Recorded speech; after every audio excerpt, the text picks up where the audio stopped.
국민 여러분, 안녕하십니까? 여기는 대한민국 대표 정치 전문 플랫폼 한국정치TV입니다. 그동안 국회에서는 민주당과 국민의힘이 김현지 대통령 제1부속실장의 국정감사 출석을 놓고 지루하게 공방을 벌여왔습니다. 지금까지 국민의힘에서는 운영위원회와 법사위원회를 비롯한 6개 위원회에 김현지 부속실장이 출석해야 한다고 요구해왔습니다. 그런데 한국의 이재명 대통령은 이 트럼프 만찬에 참석하지 않은 것으로 확인돼 국민들에게 충격을 주고 있습니다. 반면에 민주당에서는 대통령실 부속실장이 국정감사에 출석한 전례가 없다면서 반대해왔습니다. 민주당은 또 김현지 부속실장이 잘못한 것도 없는데 국정감사에 출석하라고 요구하는 것은 정쟁으로 삼겠다는 것이라며 반대를 하기도 했습니다. 그러나 결국 김현지 부속실장은 올해 국정감사에 출석하지 않을 것이 확실시됩니다.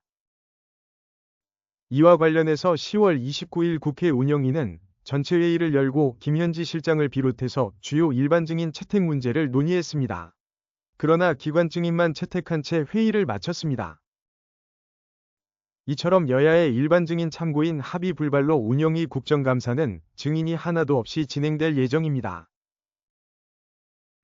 이에 앞서 이재명 대통령은 김현지 부속실장의 국정감사 출석에 대해 대통령실 관례와 국회 의결에 따르도록 하라고 지시를 한 것으로 알려졌습니다.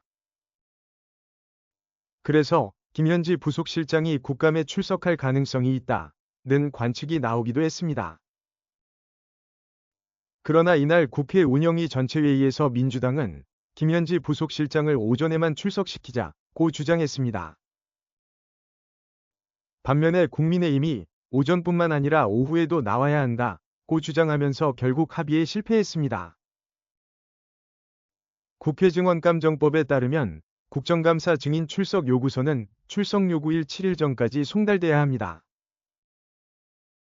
따라서 김현지 부속실장의 운영위 국정감사 출석은 사실상 어려워졌다는 의견이 우세합니다. 이날 운영위 전체회의에서 국민의힘은 김현지 부속실장을 증인으로 불러 여러 의혹을 검증해야 한다고 재차 주장했습니다.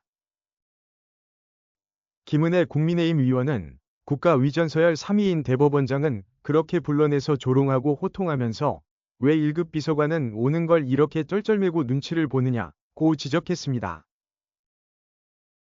이에 대해 민주당은 김현지 부속실장에 대한 출석 요구가 정쟁용이라고 주장하면서 맞섰습니다. 최현일 민주당 의원은 야당의 무더기 증인 요구와 스토킹 수준의 증인 요구는 국정에 대한 감사가 아니라 오로지 정쟁하겠다는 꼬투리 잡기에 불과하다고 말했습니다. 이에 앞서 국회 법사위원회에서는 지난 10월 23일 김현지 부속실장과 설주환 변호사를 증인으로 추가하는 안건에 대해 논의했습니다. 이날 민주당 등 법여권의 주도로 김현지 부속실장의 증인 채택을 부결시켰습니다.